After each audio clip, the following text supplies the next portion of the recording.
Breaking news చూస్తున్నారు. పాకిస్తాన్ ఆఫ్ఘనిస్తాన్ మధ్య high tension వాతావరణం నెలకొంది. బోర్డర్ దగ్గర సరిహద్దు రేఖ వెంట భారీగా సైన్యాన్ని మోహరించాయి రెండు దేశాలు. ఏ క్షణమైనా రెండు దేశాల మధ్య మళ్లీ యుద్ధం ప్రారంభం కాబోతుందా అంటే అటువంటి చర్చ జరుగుతుంటోంది. సరిహద్దుకు యుద్ధ ట్యాంకులను తరలిస్తోంది ఆఫ్ఘనిస్తాన్. 3-4 రోజులుగా జరిగిన యుద్ధంలో పాకిస్తాన్కు భారీ నష్టం జరిగింది. కాబూల్పై దాడికి ప్రతీకారం తీర్చుకోవాలని ఎదురు చూస్తోంది ఆఫ్ఘాన్. ఇటు పాకిస్తాన్ను విడిచిపెట్టే ప్రసక్తే లేదంటున్నారు తాలిబాన్లు. సరిహద్దుల్లోని పాకిస్తాన్ సైనిక పోస్టులపై తాలిబాన్ల దాడికి సంబంధించిన బిగ్ బ్రేకింగ్ న్యూస్ చూస్తున్నారు.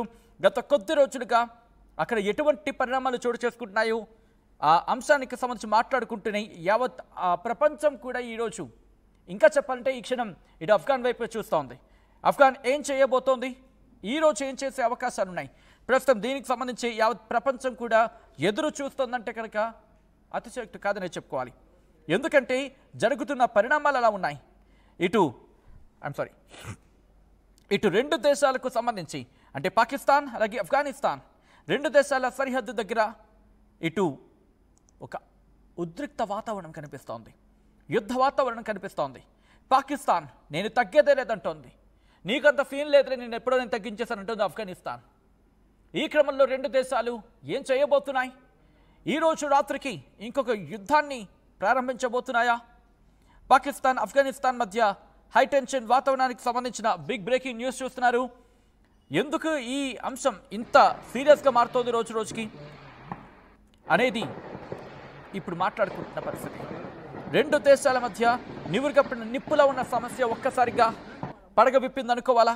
ప్రస్తుతం దీనికి సంబంధించి చర్చ జోరెందుకుంటోంది. భారత్ పాకిస్తాన్ మధ్య ఎటువంటి సిచ్యువేషన్స్ నెలకొన్నాయో గత కొన్ని రోజుల క్రితం చూసాం. ఇప్పుడు పరిస్థితి మారుతోంది. ఆఫ్ఘనిస్తాన్ పాకిస్తాన్ మధ్య యుద్ధ వాతావరణం నెలకొంది.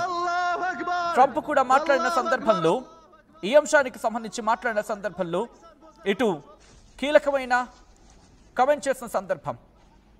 ప్రస్తుతం ఇప్పుడు గాజాకి సంబంధించి అయ్యింది కదా, నేను మరికొద్ది రోజుల్లోనే దీనికి సంబంధించి పూర్తి స్థాయిలో నేను ఆలోచన చేస్తాను. ఇటు పాకిస్తాన్ ఆఫ్ఘనిస్తాన్ మధ్య కూడా యుద్ధాన్ని ఆపేస్తాను, యుద్ధంలో నేను దిట్ట అనే అర్థం వచ్చిన మాట్లాడుకొచ్చిన సందర్భం. సో ఈ క్రమంలోనే ఇప్పుడు ఏం జరగబోతోంది?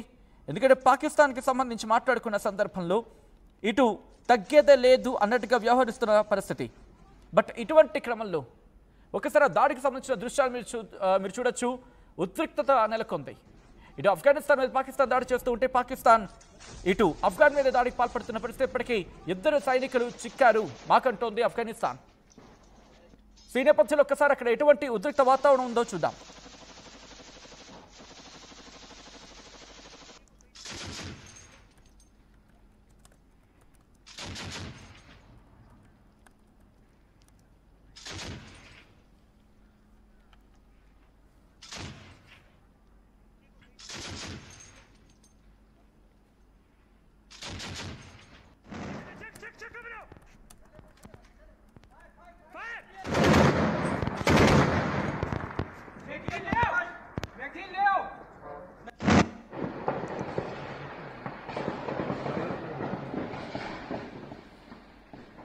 విజువల్స్ మీరు చూస్తున్నారు. ప్రస్తుతం అక్కడ ఎటువంటి ఉద్రిక్త వాతావరణంలో ఎటువంటి యుద్ధ వాతావరణం ఎటువంటి ఉద్రిక్త వాతావరణం నెలకొందో చెప్పేందుకు ఉదాహరణ కింద మాట్లాడుకోవచ్చు.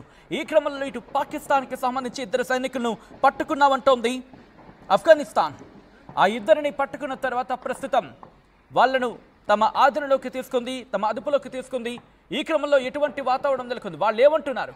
ఇటు ఆఫ్ఘనిస్తాన్ సైన్యం మాట్లాడుతున్న సందర్భం. ఈ క్రమంలోని ఈ కథనం మిమ్మల్ని కాస్త కలవరపరచవచ్చు. అయితే మిమ్మల్ని కలవరపాటుకు గురి చేయడం ఆర్టీవీ ఉద్దేశం కాదు, కానీ ఇటువంటి కథనాలు చూసినప్పుడు కాస్త కలవరపాటుకు గురే అవకాశం ఉంటుంది. కాబట్టి దీనికి సంబంధించి తగిన జాగ్రత్తలు తీసుకోవాలని ఆర్టీవీ సూచించడం జరుగుతోంది. This is disturbing content, your description is highly advised. ఒక్కసారి ఆ దృశ్యాలు చూద్దాం. అట్ ద సేమ్ టైం ఇదే అంశానికి సంబంధించి తాలిబాన్లు రియాక్ట్ అయ్యారు.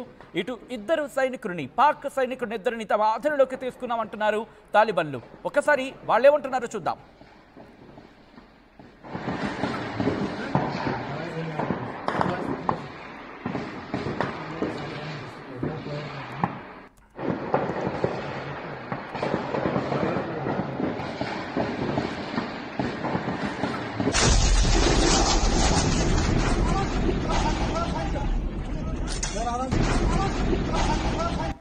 सरहदी इलाकों में जो हमारे दूर दराज इलाके हैं वहाँ पे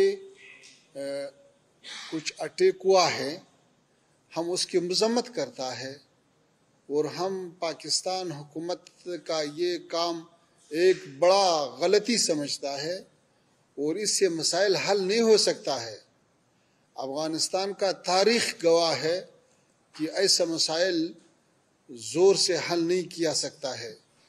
तफाहुम और मुज़ाकरात का दरवाज़ा हमने खुला है, तफाहुम होना चाहिए और जो मुश्किलात जिस ममालिक के अंदर है वो अपना मुश्किलात खुद हल करे। जब अल्लाह ताला ने 40 साल के बाद अफ़गानिस्तान को अमन दिया, अफ़गानिस्तान को तरक्की नसीब किया, इस पर कमियती नहीं होना चाहिए। अफ़गानिस्तान भी इस खित्ते के एक आज़ाद मुल्क है, जब उधर अमन आया है तो फिर लोगों को क्यों तकलीफ है? ये अफ़गानिस्तान का लोग भी हकदार